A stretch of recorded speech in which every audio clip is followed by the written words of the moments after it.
अस्सलामुअलैकुम। प्रोग्राम जी स्पोर्ट्स के साथ मोहसिन मेहदी आपकी खिदमत में हाजिर है। और सबसे पहले क्रिकेट को तरसे हुए शायकीन हो जाएं तैयार, क्योंकि कल से पाकिस्तान और इंग्लैंड की टेस्ट सीरीज़ का पहला टेस्ट मैच शुरू होने जा रहा है। तो आप लोग भी तैयार हो जाएं और हम लोग भी भरपूर तरीके से तैयार हैं। वहाँ पाकिस्तान क्रिकेट टीम ने भी अपने 16 रुकनी दस्ते की तैयारी कर दी है, उनके नामों का ऐलान कर दिया है। दूसरी जानिब इंग्लैंड की अगर बात करें तो उन्होंने अपने 11 प्लेयर्स को, जो उनकी 11 प्लेइंग 11 खेलेगी, उसका भी ऐलान कर दिया। और वही प्लेइंग 11 होगी जो आखिरी टेस्ट मैच में वेस्ट इंडीज़ के खिलाफ थी। तमाम तर मौज़ूआत पर आज के शो में डिस्कस करेंगे, लेकिन सबसे पहले चलते हैं अपनी टॉप स्टोरीज़ की जानिब। यहाँ टॉप स्टोरीज़ आपने देखी और बहुत मज़े की इंटरेस्टिंग खबरें क्रिकेट के हवाले से अगर बात करें। बहुत ही इंपॉर्टेंट सीरीज़ कल से शुरू होने जा रही है पाकिस्तान और इंग्लैंड के दरमियान। तो शो का आगाज़ इसी से करना चाहूँगा। और 16 रुकनी खिलाड़ियों का, 16 रुकनी स्क्वाड का ऐलान आज कप्तान अजहर अली ने अपनी प्रेस कॉन्फ्रेंस में किया। गुज़िश्ता रोज़ हेड कोच मिसबाह-उल हक ने प्रेस कॉन्फ्रेंस की थी और उसमें भी कुछ अहम पहलू, कुछ अहम बातें डिस्कस हुई थी। आज ख़ुद भी अजहर अली ने अपनी परफॉर्मेंस के बारे में डिस्कस किया, अपनी टीम के बारे में एतमाद का इजहार किया। साबिक क्रिकेटर्स ने, जो पाकिस्तान क्रिकेट बोर्ड के मीडिया डिपार्टमेंट है, उन्होंने साबिक क्रिकेटर्स से बयानात दिलाए और उन्होंने हौसला अफजाई की है कौमी टीम की। यकीनन सभी हौसला अफजाई कर रहे हैं, लेकिन डिबेट करते हैं कि कल की प्लेइंग 11 के हवाले से काफ़ी बातें हो रही हैं। कुछ नाम फवाद आलम के हवाले से, सुहेल खान के हवाले से, मोहम्मद अब्बास के हवाले से, शादाब खान के हवाले से, और छठे नंबर पर कौन खेलेगा, इस हवाले से भी बहुत सारी डिबेट्स सोशल मीडिया पर, मुख्तलिफ टीवी चैनल्स पर जारी हैं। तो आज हम भी इसी पर डिबेट करेंगे और इस डिबेट में हमारे साथ शामिल हुए हैं, इससे पहले भी हमारे शो का हिस्सा रहें और बहुत अच्छा बोलते हैं, खुलकर बात करते हैं। मुख्तलिफ टीवी शोज़ पे, मुख्तलिफ टीवी चैनल्स पर आप इन्हें देखते रहते हैं। क्रिकेट पर काफ़ी गहरी निगाह रखते हैं, इनके तबसरे, इनके तज्ज़िये दुनिया भर में सुने जाते हैं। मैं बात कर रहा हूँ former international cricketer Mahmood Hamid साहब की। महमूद हामिद साहब, आपको वेलकम करूँगा शो में। Thank you. महमूद हामिद साहब, 16 रुकनी दस्ते का तो ऐलान हो गया है, आपने भी देखे होंगे नाम, और तो इस पर आप कुछ अगर निगाह डालें ओवरऑल ये 16 खिलाड़ी जो हैं। अब यही एक्सपेक्टेड थे, पहले 20 मुमकिन आए, जी बिल्कुल है, और अब 16 तो करना ही थे, जाहिर सी बात है। ड्रेस रूम के अंदर पहले नज़र डालते हैं महमूद भाई, फिर बिल्कुल बिल्कुल जी। टेम्पलेट अगर जी आप डिस्कशन को कंटिन्यू रखिएगा।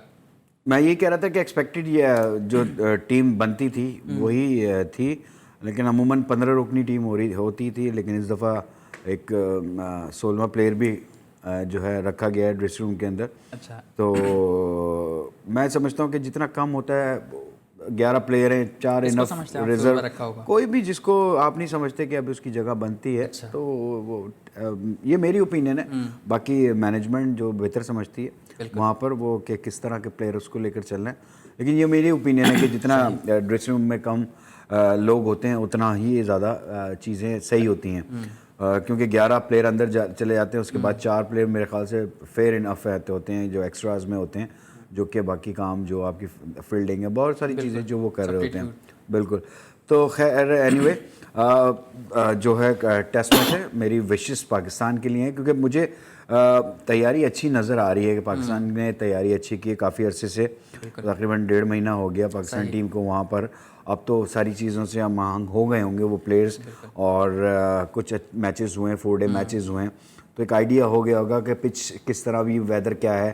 थोड़ी सी गर्मी वहाँ पर हो रही है इस वक्त ना, गर्मी भी और बारिशों का कह रहे हैं इम्कान है। हाँ, पहले लेकिन बारिश से मुतासिर हो गर्मी है वहाँ पर। बिल्कुल। आज भी टेम्परेचर जो है वो तकरीबन गर्म मौसम था, ये बात तो बिल्कुल 26-27 था, और इंग्लैंड में इतना जब हो 26-27 तो उसको गर्मी ही कहते हैं। यहाँ कितना नहीं होता, क्योंकि पोल्यूशन फ्री होती हैं, तो बिल्कुल सूरज जैसा हो रहा था, तो उससे इम्पैक्ट आता है। अब पाकिस्तान टीम ने, मुझे लग रहा है, जो 2 स्पिनर्स के साथ जा रहे हैं, तो मेरे ख्याल से यही शायद यही वजह है कि जो है तीसरे दिन के बाद बॉल जो है वो टर्न ज़रूर करेगा, क्योंकि रफ़ होगा पिच, क्योंकि गर्मी पड़ेगी तो जो है वो रफ़ होगा पिच, बिल्कुल जैसे कि ड्राई होगा पिच, तो वहाँ पर आपके स्पिनर्स को फ़ायदा हो सकता है। और स्पिनर्स के मामले में हमारा थोड़ा सा पल्ला भारी है, और हमारे पास एक्सपीरियंस यासिर शाह है, और उनके पास ऐसा स्पिनर नहीं है जो उनका ऑफ स्पिनर है, वो इतना मतलब एक्सपीरियंस उसको नहीं है। वरना जिस तरह की पिचेस वेस्ट इंडीज़ के ख़िलाफ़ थी, अगर अच्छे स्पिनर्स कोई होता तो वो बहुत पहले टेस्ट में भी एक डिफरेंट पिक्चर आपको नज़र आ सकती थी। तो ये एक इम्पैक्ट है जो हमारी टीम का एक जो स्ट्रॉन्गर पॉइंट है, वो हमारा स्पिनर जो है वो एक एक्सपीरियंस है, उसने काफ़ी आउट किए हुए, जिसने परफॉर्मेंस अच्छी की हुई हो, इंग्लैंड में भी अच्छी की हुई, तो वो अपनी चीज़ों को याद करता है, तो डेफिनेटली फिर वो चीज़ें दोबारा करने की। तो लेकिन उसके अलावा अगर हम देखते हैं, हम अगर दूसरे स्पिनर के साथ जाते हैं तो फिर हम एक बैट्समैन को कम करते हैं। जब हम बैट्समैन को कम करते हैं तो फिर वो हमारा वीकर लिंक हो जाता है, क्योंकि अगर हम 5 बैट्समैन से जाते हैं और फिर हम रिजवान को नंबर 6 पे खिलाते हैं और फिर 2 स्पिनर और 3 फास्ट बॉलर, ये 11 हमारे बनते हैं, तो फिर थोड़ा सा वीकर लिंक आ जाता है हमारा छठे नंबर के ऊपर कि हमारा एक बैट्समैन कम। छठे नंबर पे काफ़ी डिबेट हो रही है, आप भी बात कर रहे हैं, और वहाँ से भी तलात आ रही है कि मैनेजमेंट चाह रही है एक ऑलराउंडर खिलाया जाए, वही वाली आपकी बात कि बैटिंग भी वो कर सके और बॉलिंग भी कर सके। लेकिन अब आप ऑलराउंडर कौन है आपके पास? शादाब खान को एज ए ऑलराउंडर वो कह रहे हैं कि खेल सकते हैं, और उनकी पार्टनरशिप याद करा रहे हैं फ़हीम अशरफ के साथ 2016 में जो उन्होंने लगाई थी। हाँ ठीक है, अगर शादाब खान को आप एज ए ऑलराउंडर कंसीडर कर रहे हैं तो लेकिन वो वाली बात नहीं है जो अभी आप सोच सकते हैं कि वो शायद अगर खेलेगा तो वो 100 कर जाए, नहीं, या वो एकदम पंजा लगा दे आपके लिए, जो सो स्ट्रोक का है कि वो 100 भी कर सकता है, 5 आउट भी कर सकता है। तो ये ट्रस्ट लेवल जो है ना वो बहुत इंपॉर्टेंट होता है। तो मुझे बस ये हमारा वीकर लिंक लगता है। और अगर हमारे ऊपर अगर अच्छा खेलते हैं, 5 बैट्समैन जाते हैं, तो प्रेशर आपके 5 बैट्समैनों के ऊपर बहुत ज़्यादा होगा जो आपके, और ख़ासकर जो आपके 2 सीनियर प्लेयर्स हैं, बिल्कुल उनके ऊपर बहुत ज़्यादा ये बात खुद मिसबाह ने भी प्रेस कॉन्फ्रेंस में कही है कि मैंने अजहर अली और असद शफीक से कहा है कि आपको पूरी बैटिंग का प्रेशर अपने ऊपर लेना पड़ेगा आपको। देखें अब ये नहीं है कि जब मिसबाह और यूनुस थे तो वो प्रेशर लेते थे अपने ऊपर, हमने उस वक्त देखा है कि हमने जब ये प्लेयर से, लेकिन अब आप वो ये सीनियर हैं और इतनी क्रिकेट खेल चुके हैं, 60 टेस्ट मैचेस खेलना कोई आसान बात नहीं है, तो मतलब सब चीज़ आपने खेली हैं, आपने देखी हैं वो चीज़ें, तो अब आप पे इतना ट्रस्ट करना हमें पड़ेगा और आपको वो ट्रस्ट शो करना पड़ेगा कि नहीं, यस आई एम सीनियर। हम तो ये बातें कर रहे हैं कि उनको उन पर ट्रस्ट हमें करना पड़ेगा या उनको खुद पर एतमाद। आज अजहर अली कह रहे हैं कि मुझे अपनी बैटिंग से मैं खुद भी मुतमईन नहीं हूँ कि मैं कंसिस्टेंसी से नहीं खेल पा रहा काफ़ी अरसे से। तो ये कप्तान का बयान पहले मेरे ख्याल से जब टेस्ट मैच आप शुरू होने वाला हो, बड़ी सीरीज आपकी स्टार्ट होने, बनता नहीं है ये बयान, क्योंकि आप अगर खुद गिरे हुए होंगे तो टीम भी गिर जाती है। मेरा पॉइंट यही है कि आप पहले से ये बात कह रहे हैं, टीम नहीं गिरनी चाहिए ना, क्योंकि कप्तान अगर गिरता है तो टीम गिर जाती है। क्योंकि कोच कह रहे हैं कि कप्तान को प्रेशर लेना, और कप्तान तो प्रेशर तो लेना है। प्रेशर ये नहीं है, प्रेशर का मतलब क्या होता है कि प्रेशर, हाँ टीम आपको लेकर चलना पड़ेगा। ये नहीं कि आप ऐसा प्रेशर में आ जाए और बिल्कुल गिर जाएं आप, ऐसा नहीं है। आपको यू फील द प्रेशर, आपने प्रेशर में परफॉर्म करना है, उस चीज़ों में से अपने आप को निकालना है। अगर आप अपने ऊपर, जिसे कहना चाहिए, आप अपने सवार कर लेंगे वो चीज़, यार मेरे से परफॉर्मेंस नहीं हो रही, तो फिर अंदर जाके आपका जो माइंड है वो उसी तरह चलता है, फिर वहाँ आप बैट शॉट मार देते हैं और फिर आप आउट हो जाते हैं। तो ये आप अच्छी इनिंगें सोचें। अजहर अली अपने अच्छी जो अच्छा किए हुए ना, इंग्लैंड में भी अच्छी इनिंगें खेली हुई उसने, तो वो सोचे कि मैंने कैसे खेली थी, और उस फ्रेम ऑफ माइंड से वो अंदर जाए और जाके परफॉर्म करे। अगर ये सोच के जाएगा यार कहीं आउट ना हो जाऊं, आउट होने से देखें बैट्समैन अंदर जाता है वो आउट तो होना है उसमें, सही बात है, लेकिन आप फुल कॉन्फिडेंस के साथ जाओ कि अगर आप पहले से ही जाओगे यार मैं आउट ना हो जाऊं, तो फिर आउट होने का बहुत ज़्यादा चांसेस है। कॉन्फिडेंस की आप बात कर रहे हैं, कॉन्फिडेंस हमने बहुत दिया वहाब रियाज को, मनाया गया कि आप वहाँ चलें, टेस्ट क्रिकेट भी खेलिएगा, टेस्ट मैचेस भी खेलिएगा, लेकिन अब हमने देखा कि उनको बाहर कर दिया गया जो 16 नाम आए टेस्ट के पहले टेस्ट मैच के। तो इस हवाले से भी मैं आपसे जानूंगा, लेकिन सबसे पहले एक कॉलर हमारे साथ मौजूद है। कौन सा, आप कहाँ से बात कर रहे हैं, क्या कहना चाहेंगे? वहाज बात कर रहा हूँ कराची से। वालेकुम अस्सलाम वाज, क्या हाल है और क्या कहना चाहेंगे? महमूद अहमद साहब आज हमारे साथ स्टूडियो में मौजूद हैं। महमूद साहब को बहुत बहुत सलाम, मोहसिन आपको भी सलाम। वालेकुम अस्सलाम। मेरा सवाल महमूद हामिद साहब से ये है कि खुदा ना खास्ता अगर हमारी कल पहले बैटिंग आ गई तो हम लोग 150 रन बना सकते हैं इंग्लैंड की फर्स्ट इनिंग की कंडीशन में। और सेकंड मेरा सवाल है कि 6ठे नंबर पे या 5वें नंबर पे फवाद आलम कल नजर आ रहे हैं? सही, ठीक ये है। मेरा बात, सवाल है। बहुत शुक्रिया आपने सवाल किया। 150 रन वो कह रहे हैं कि अगर खुदा ना ख्वास्ता, उन्होंने बात कही है कि अगर पहले बैटिंग आ जाती है तो हम 150 रन मुकम्मल कर पाएंगे, लेकिन बना जिस तरह पाएंगे। का अभी वेदर है वहाँ पर और पिच अगर अच्छी है, आपको ऐसा कोई मॉइस्चर नज़र नहीं आता पिच के अंदर, तो मैं एज ए कैप्टन टॉस जीतूंगा, मैं बारी ही करूंगा। आप बारी करेंगे। मैं बारी करूंगा क्योंकि जो सेकंड इनिंग होगी वो उस पे 200 सवा 200 रन चेज करना भी इस आसान नहीं होगा, क्योंकि अगर अगर कंडीशन रफ होनी शुरू हो गई, ड्राई होने लग गई, धूप ज़्यादा लग गई, तो फिर तो चांस बन जाएगा ना आपका। बिल्कुल। अगर आप 200 रन अगर उनको करने हुए तो मैं नहीं समझता कि वो इतनी आसानी से पाकिस्तान उनको करने देगा। सही। तो पाकिस्तान की मुझे बहुत उम्मीद है यासिर शाह के ऊपर कि यासिर सबको शाह ही आपको उनसे जो बहुत है उम्मीद है। आपको आउट करके देगा, मैच जिताएगा आपको। तो अगर अच्छी कंडीशन है तो मैं अगर एज ए कैप्टन मैं तो टॉस जीतूंगा, पहले बैरी करूंगा। अगर मैं ये 150 तो खैर वो तो अलग चीज़ है कि कोलैप्स तो कभी भी आप हो सकते हो, लेकिन पाकिस्तान की बैटिंग में इतना है, इतने कैपेबल हैं। मुझे अपने ओपनर्स के ऊपर भी, शान के ऊपर, आबिद अली पे मुझे इसलिए कि इतना एक्सपीरियंस है उसको डोमेस्टिक क्रिकेट का, उसको रन्स करने आते हैं। ये नहीं है कि इंग्लैंड में जाके बॉल ज़्यादा स्विंग होगा, ऐसा कुछ नहीं होता। हाँ, जब हम भी शुरू में इंग्लैंड पहुंचे तो कहते थे भाई बहुत स्विंग होगा, यूं नहीं मारना, यूं नहीं मारना। जब आप सेटल होते हो तो सारे शॉट्स लगते हैं फिर आपके। You just settle down first कि आपने थोड़ा सा टाइम गुजारना है, नया बॉल को सी ऑफ करना है, एंड देन फिर आपके पास सारे स्ट्रोक्स लगने लगते हैं। लेकिन थोड़ा सा आपको सब्र और तहम्मुल से काम करना पड़ता है। तो मैं नहीं समझता कि हमारी बैटिंग जो है वो इतनी ऐसी है कि हम 150 रन पे आउट हो जाएं, लेकिन हाँ कोई भी स्पेल लग सकता है किसी का भी, हमारी तरफ से भी लग सकते हैं, हम भी हमारी तरफ से भी। लेकिन ये है कि आपको बैट्समैनों को बहुत ज़्यादा, जिसे कहना चाहिए, कॉन्फिडेंस के साथ अपना 100% दें। बाकी जो है वो अल्लाह पे होता है। उम्मीद यही करते हैं कि हमारे बैट्समैन, हमारे बॉलर्स तमाम ही अपना 100% देंगे। थोड़ी देर कबल अजहर अली के हवाले से हम बातचीत कर रहे थे, उन्होंने आज क्या प्रेस कॉन्फ्रेंस की, ऑनलाइन मीडिया टॉक की, किस तरीके से अपनी टीम के हवाले से बात की, खुद के हवाले से बात की। तो वो तमाम तर बातें अजहर अली की आपको सुनवाते हैं और फिर उस पर बात करेंगे कि क्या अजहर अली ने कहा है कि उन्होंने कहा कि इंग्लैंड के खिलाफ सीरीज़ की भरपूर तैयारी की है, जो हमें देखने को भी मिल रही है। और फिर उन्होंने कहा कि पहले टेस्ट के लिए टीम मुकम्मल तौर पर तैयार है। और साथ साथ अजहर अली ने यह भी कहा कि टेस्ट मैचेस में अपनी कारकर्दगी से मुतमईन नहीं हूँ, और जिस पर अभी हम थोड़ी देर कबल बात भी कर रहे थे, मेरी कारकर्दगी में तसलसल नहीं है। एक कौमी टेस्ट टीम के कप्तान ये बयान दे रहे हैं एक मैच से कबल।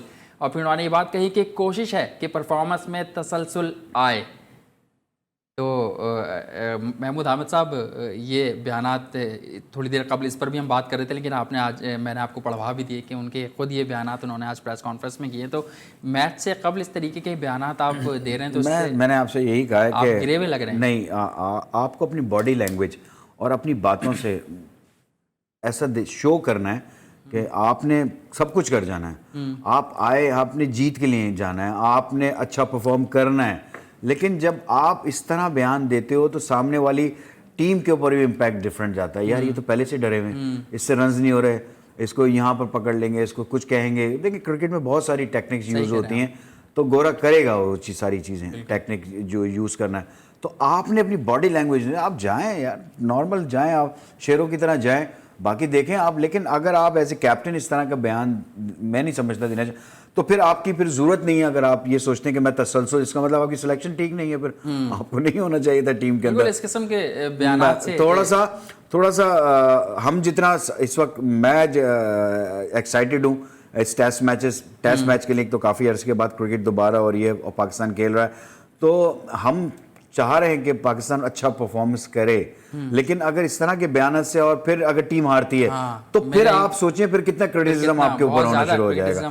तो फिर बेहतर है कि जो बात भी करें बड़ी सोच समझ के बात करें और concentrate on the game. Misbah ने बड़ी अच्छी बात की कि बाकी चीजें जो हम बाद में देखेंगे कि 2 ओहदे हैं क्या है, पहले हम जो काम करने आए हम उस पर फोकस हैं। बिल्कुल। और जिस तरह आपने कहा कि अच्छी उम्मीदें वाबस्ता हैं, हम भी अच्छी उम्मीदें लगाए रखें अपनी कौमी टीम से। वक्त में ब्रेक के बाद जब आएंगे तो मजीद इस टॉपिक पर डिस्कशन करेंगे। फॉर्मर क्रिकेटर्स ने, फॉर्मर प्लेयर्स ने क्या बात कही वो भी आपको दिखाएंगे। कहीं मत जाइए, देखते रहिए जी स्पोर्ट्स।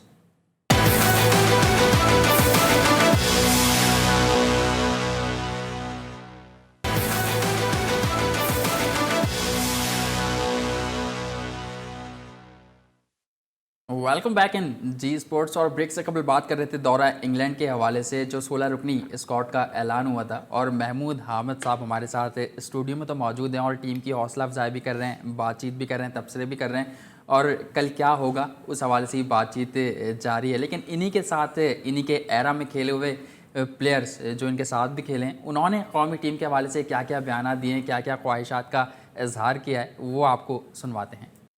अल्लाह करे कि पाकिस्तान की टीम सुरखरू हुए और पाकिस्तान की टीम जीत कर वतन लौटे और अच्छे खेल का मुजाहरा करे। जिस तरह हमने देखा कि पिछले दौरों में अगर बात करें दौरा इंग्लैंड के हवाले से, तो उसमें कौमी टीम इसी तरीके की परफॉर्मेंस देती हुई आ रही है, और इस दौरे पर भी इसी उम्मीद की परफॉर्मेंस है। जिस तरह साबिक क्रिकेटर्स ने बयान दिए कि बाबर आजम और भी दीगर खिलाड़ी ऐसे हैं जिनसे उनको उम्मीदें वाबस्ता हैं कि वो इस दौरे पर अच्छा परफॉर्म करेंगे। तो महमूद हामिद साहब, आप किन खिलाड़ियों को इस दौरे पर की प्लेयर समझते हैं? आबिद अली की काफ़ी बातें हो रही हैं, शान मसूद ने जिस तरह अपने आप को ग्रूम किया, जिस तरह अपनी फिटनेस पर वर्क किया, और ओपनिंग पे वो आते हैं तो उनका रोल भी काफ़ी अहम होगा, और बाबर आजम तो अच्छे तरीके से ख़ुद को लेकर चले आ ही रहे हैं।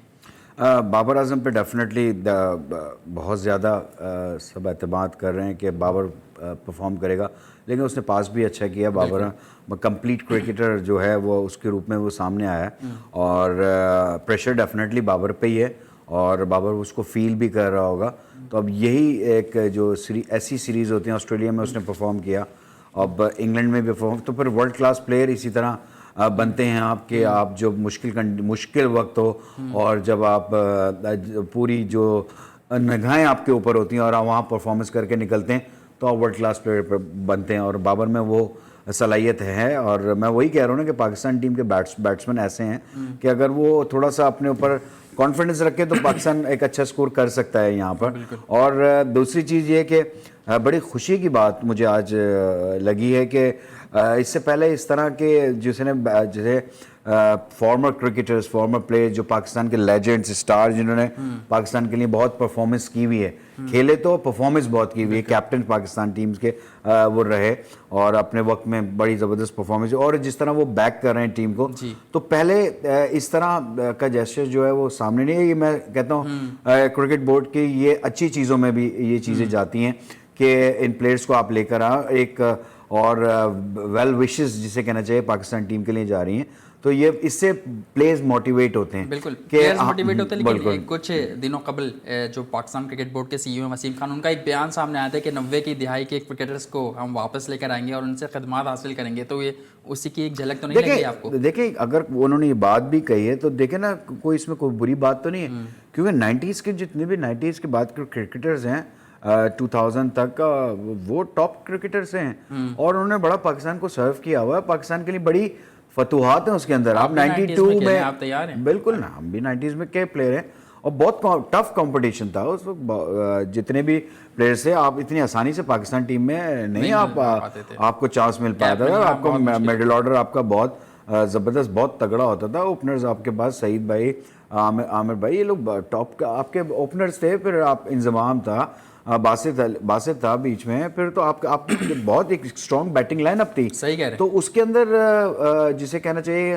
टीम में आना और फिर उसको सस्टेन कर, is not an easy. Asim Mushtaba उस जमाने में थे, तो इजाज़ भाई की बड़ी परफॉर्मेंसेज हैं, टीम एक बड़ी। सलीम मलिक साहब थे, जावेद भाई खेल रहे थे उस वक्त, तो आपके पास तो बड़े बड़े नाम थे। और अच्छी चीज़ है कि जब आप एक बैक करते हैं ना किसी के नाम के साथ, जब पुराने प्लेयर्स बैक कर रहे होते हैं ना उसका नाम लेके, जैसे राशिद ने उसका नाम लिया, शनवारी का नाम लिया, नसीम शाह को लोग देखना, तो एक दिल बड़ा हो जाता है इंसान का कि मुझे मेरे लिए लेजेंड्स भी कह रहे हैं कि नहीं ये परफॉर्म करेगा, कुछ नज़र आ रहा है इसके अंदर, तो फिर वो अपना 100% देने के, तो ये बहुत अच्छी चीज़ है। मैं समझता हूँ इससे बड़ा जिसे बूस्टअप प्लेयर को मिलता है, और ये होना भी चाहिए। अब प्लेयर्स के ऊपर डिपेंड करता है कि भाई ये तमाम तर साबिक क्रिकेटर्स के बयान एक तरफ, लेकिन मैं वसीम अकरम का एक बयान पढ़ रहा था जिसमें उन्होंने कहा कि टीम अच्छी है, लेकिन अगर वहाँ देखा जाए तो इंग्लैंड की टीम काफ़ी ज़्यादा भारी है पाकिस्तान क्रिकेट टीम से। और फिर दूसरी बात उन्होंने भी कही कि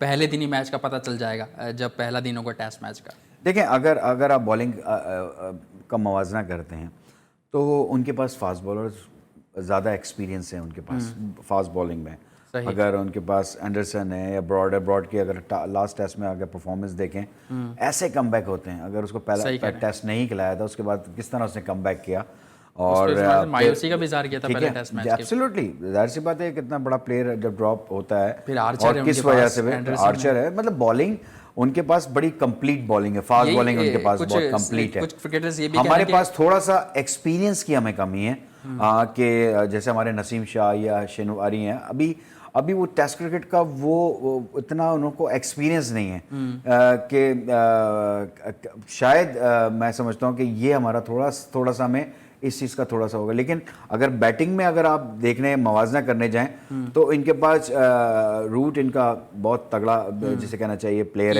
है। और फिर मुझे स्टोक से बहुत डर लगता है, सीधी बात, वो जिस तरह का प्लेयर है वो भी लंबी नहीं खेलता। उसके अलावा मुझे कोई ऐसा बैटिंग में मुझे ऐसी कोई डेप्थ नज़र नहीं आ रही। लेकिन अगर उसकी बनिस्बत अगर आप पाकिस्तान की बैटिंग देखते हैं तो पाकिस्तान के पास 3 ऐसे प्लेयर मुझे नज़र आते हैं जो कि बड़ी इनिंग खेल भी चुके हैं और खेल सकते हैं, सलाहियत है उनके पास। अजहर अली को मैं इसलिए इस वक्त थोड़ा सा डिस्कार्ड कर रहा हूँ कि वो खुद अब उसकी बॉडी लैंग्वेज गिर रही है। तो असद शफीक, बाबर आजम, और ओपन के अंदर आपको पास जो है क्या नाम है, आबिद अली और वो शान मसूद के ऊपर मुझे थोड़ा कॉन्फिडेंस इसलिए है कि वो अब एक्सपीरियंस हो गया, उसको चीज़ों का पता चल गया, तो वो एक लंबी नहीं खेल सकता है। आबिद अली को थोड़ा सा आप दे सकते हैं क्योंकि अभी उसने बाहर इतनी क्रिकेट नहीं खेली है, उसका पहला ये बड़ा टूर है, तो आप उसको 1-2 इनिंग का मार्जिन ज़रूर दे सकते हैं, लेकिन उसमें कैपेबिलिटी है। तो आपके पास ऐसे 3 प्लेयर हैं जो बड़े रन्स करने की आपको बस सलाहियत रखते हैं। तो अगर आप कंपैरिजन करते हैं बैटिंग और बॉलिंग का, तो वो बॉलिंग में मुझे उनका पल्ला ज़्यादा भारी लगता है क्योंकि बॉलिंग जो है बहुत इंपॉर्टेंट होती है। बॉलिंग आप आउट करेंगे तो मैच जीतेंगे, तो थोड़ा सा मुझे यहाँ पर थोड़ा सा हमारा फ़र्क लगता है। और फिर जो छठा नंबर है वो बहुत ही ज़्यादा क्रूशियल नंबर है। छठे नंबर पे जो प्लेयर होता है ना, वो टीम की समझ लें एक तरह के बैकबोन भी इसको मैं कहूँगा, क्योंकि छठे नंबर अगर टीम ऊपर से आउट होती है तो छठे नंबर का बड़ा रोल आ जाता है कि वो टेल अंडर के साथ उसको किस तरह लेकर चलना है। सही। तो ये भी एक जिसे कहते हैं आर्ट होता है कि छठे नंबर का प्लेयर, हर बंदा छठे नंबर में बैटिंग भी नहीं कर पाता। महमूद साहब, तो एक कॉलर ने हमें ज्वाइन किया है। कौन सा, आप कहाँ से बात कर रहे हैं?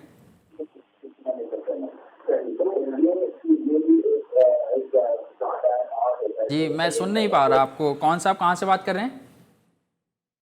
मोहम्मद बदीन से बात कर रहा हूँ। बदीन से बात कर रहे हैं जी जी, क्या कहना चाहेंगे, क्या पूछना चाहेंगे? सर ये पूछना चाहूंगा कि जो 16 रुकनी टीम है उसमें क्या फवाद आलम को अभी भी मौका मिल सकेगा जब 16 रुकनी टीम में ही रह के? ठीक है, बहुत शुक्रिया आपने सवाल किया फवाद आलम से मुतालिक। महमूद आमिर साहब, फवाद आलम से मुतालिक उनके परसार, उनके शायकीन क्रिकेट बहुत ज़्यादा सवालात कर रहे हैं क्योंकि कल टेस्ट मैच शुरू हो जाएगा। इत्तलात तो यही है कि उनके चांसेस कम नज़र आते हैं पहले टेस्ट मैच में। आप इस पर तबसरा करिए कि कितना ज़रूरी है फवाद आलम को इस पहले टेस्ट मैच में सीरीज़ में मौका देना?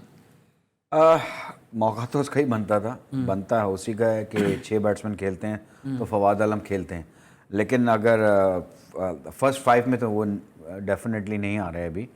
तो मुझे जो नज़र आ रही है वो टीम वो यही सी तरह लग रही है कि 5 पे वो होंगे, 5 बैट्समैन, छठे पे रिजवान, फिर आप 2 स्पिनर के साथ जाएंगे और 3 आपके फास्ट बॉलर, जो मुझे अभी ऐसा लग रहा है। लेकिन जब ग्राउंड के अंदर आप होते हैं कंडीशन वहाँ के हिसाब से टॉस के बाद भी हमने देखा है कुछ नहीं, टॉस के बाद तो खैर नहीं होता, लेकिन हाँ सडनली टीमें चेंज होती हैं। आप माइंड बना के कुछ आते हैं, लेकिन सुबह अगर आप देखते हैं कि मौसम एकदम डिफरेंट आ गया तो आप चेंजिंग कर लेते हो वहाँ पे। ठीक है, वक्त तो एक ब्रेक के बाद जब आएंगे तो डिस्कशन को मजीद आगे बढ़ाएंगे। कहीं मत जाइए, कीप वॉचिंग जी स्पोर्ट्स।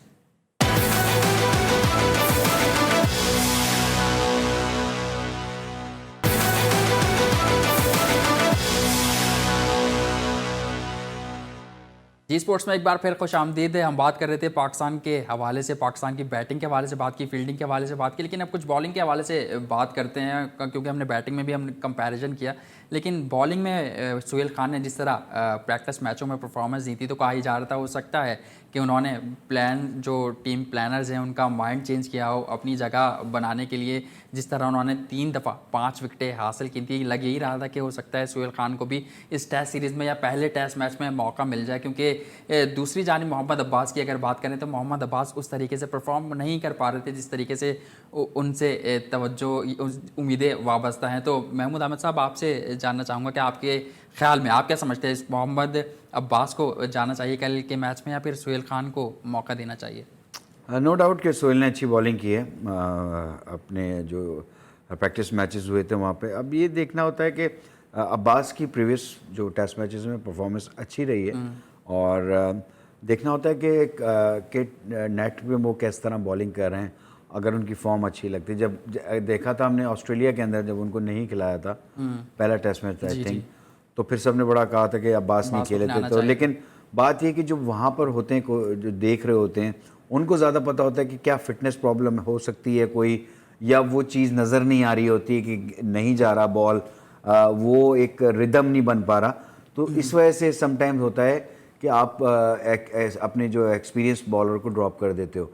लेकिन अभी मेरे ख्याल से अब्बास के साथ ही इनको इत्तलात जो आ रही है वो ये आ रही है कि मोहम्मद अब्बास से खेलेंगे पहला टेस्ट मैच और सोहेल खान को आगे एक्सपीरियंस भी है इंग्लिश कंडीशन में, लेकिन सोहेल को भी है, सोहेल ने भी वहाँ बड़े आउट किए हैं सीरीज में। तो एक हेल्दी कॉम्पिटिशन है कि प्रेशर डेफिनेटली अब्बास के ऊपर होगा कि मुझे प्रूफ करना है, मुझे परफॉर्मेंस करनी है, वरना मेरे पीछे फास्ट बॉलर बैठा हुआ है जो कि इन हो सकता है। ये हमें माजी में देखने को नहीं मिला ऐसा कंपटीशन, अगर पहले होता तो अच्छी चीज़ होती है, ये टीम के लिए फायदेमंद होता है। बिल्कुल डेफिनेटली।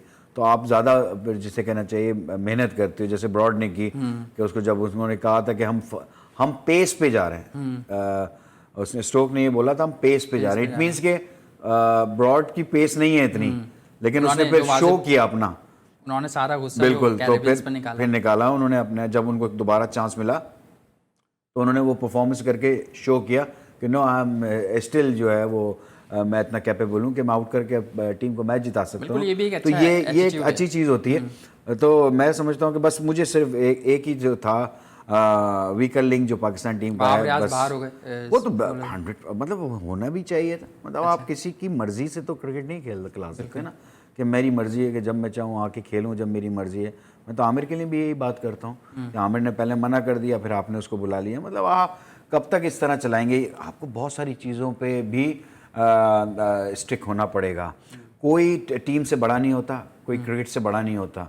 जो खेलना चाहता है और आप जिसको खिलाना चाहते हैं वो मना ही खेलना चाहता, तो थैंक यू वेरी मच, आपके पास और प्लेयर हैं, आप उनको आपके पास और भी तो फास्ट बॉलर हैं, उनको खिलाएं, उनको ग्रूम करें, उनको कॉन्फिडेंस दें कि आप वही पीछे से लेकर नहीं आप आ जाएं, आप आ जाएं, आप आ जाएं। तो ये चीज़ें गलत होती हैं और फिर इस तरह जो है वो डिस्क्रिमिनेशन की चीज़ें भी नज़र आ रही होती हैं कि बहुत से बॉलर्स को आप जो है वो इतनी तरजीह नहीं देते और जितनी कि आप कुछ लोगों को देने लगते हैं। तो ये थोड़ी सी खराबी आ जाती है। तो थोड़ा सा नहीं, जब अच्छी चीज़ें होती जा रही हैं आहिस्ता आहिस्ता, तो इसमें भी बेहतरी आनी चाहिए और मैं समझता हूँ आएगी इंशाल्लाह। उम्मीद यही है कि हम सोशल मीडिया पर हमारे कुछ नाजरीन हैं वो पूछना चाह रहे हैं कि भारत क्रिकेट बोर्ड की अगर बात करें तो वो बहुत ताकतवर है इस वक्त पूरी क्रिकेट कम्युनिटी में, देखें क्रिकेट फर्टिनिटी में देखें तो, लेकिन 10 माह से उन्होंने अपने क्रिकेटर्स के वाजिबात अदा नहीं किए हैं। तो इससे क्रिकेटर्स को कितना नुकसान हो रहा है? आप इस पर अगर कुछ तबसरा करना चाहें, लास्ट मिनट है हमारे पास। नुकसान तो उनके क्रिकेटर्स को नहीं होगा क्योंकि वो जो जितने भी सेंट्रल कॉन्ट्रैक्ट में है उनके पास बड़ा अमाउंट होगा कि वो 10 महीने आराम से सर्वाइव कर सकते हैं। लेकिन वी डोंट नो कि उस वक्त बोर्ड की क्या पोजीशन है, मुझे ऐसा नहीं पता कि उनकी फाइनेंशियल क्रंचेस हैं, कोई स्पॉन्सर से पैसे जो भी हैं, उनका जो भी चल रहा है, उनका अभी IPL भी नहीं हुआ, अब होगा तो फिर पैसा आएगा। तो वो लेट ज़रूर है लेकिन वो डेफिनेटली ज़रूर अपने प्लेयर्स को जो है कंपनसेट करेंगे और प्लेयर्स को ज़रूर देंगे। ये चीज़ें समटाइम चलती हैं। बहुत से बोर्ड्स के साथ ये प्रॉब्लम आई है, वेस्ट इंडीज़ बोर्ड के साथ आई है, फिर आप करने चाहिए कि ऑस्ट्रेलिया में भी जो है फाइनेंशियल जो है वो क्रंच आया है। इस कंडीशंस के अंदर बहुत सी चीज़ें जो है लोगों ने कट डाउन की हैं। तो हो सकता है कि ये भी हो कि इस वक्त जो है फाइनेंशियल क्रंच हो, उनके पास ऐसी चीज़ ना हो कि उन्होंने बात भी की होगी, हो सकता है अपने प्लेयर्स के साथ कि हम इसको उनको कंपनसेट एतमाद में करेंगे। लेने की एतमाद में कोशिश की डेफिनेटली होगी। देखिए, अगर आप किसी को एतमाद में ले लेते हैं तो सारी कंट्रोवर्सी खत्म हो जाती है। बिल्कुल। तो मेरे ख्याल से इस बारे में मैं यही कह सकता हूँ कि इंडियन बोर्ड के पास तो डेफिनेटली जो है सबसे ज़्यादा रिचेस्ट बोर्ड है और स्ट्रॉन्ग बोर्ड है। बहुत सारी चीज़ें वो चेंज भी करा लेते हैं। अभी T20 वर्ल्ड कप ऐसा ही चला गया, IPL बहुत सारे होने जा रहा है और सबने मुल्कों ने इजाज़त भी दी थी अपने प्लेयर्स को कि वो जाके खेल सकते हैं। IPL। तो वहाँ पर तो कोविड अभी इस वक्त इंडिया की जो हालत है, सबसे ज़्यादा अभी केसेस वहाँ पर निकलते चले जा रहे हैं। तो अब देखते हैं, लेट्स सी के इन फ्यूचर वहाँ क्या होता है। ठीक है, लेट्स सी हालात मजीद बेहतर हों, पूरी दुनिया में कोविड के हवाले से जितने भी खेल मुतासिर हुए हैं वो तमाम तर बहाल हों, और उम्मीद ये भी की जा रही है कल का जो टेस्ट मैच स्टार्ट होगा उसका बहुत अच्छा आगाज़ हमारी कौमी टीम को मिले, चाहे वो पहले बॉलिंग करें या बैटिंग करें। यकीनन उम्मीद करते हैं आपको आज का हमारा प्रोग्राम पसंद आया होगा। इसी के साथ साथ सैयद मोहसिन मेहदी और जी स्पोर्ट्स की पूरी टीम को इजाज़त दीजिए। आपसे एक बार फिर कल मुलाकात होगी, तब तक के लिए अल्लाह हाफिज़।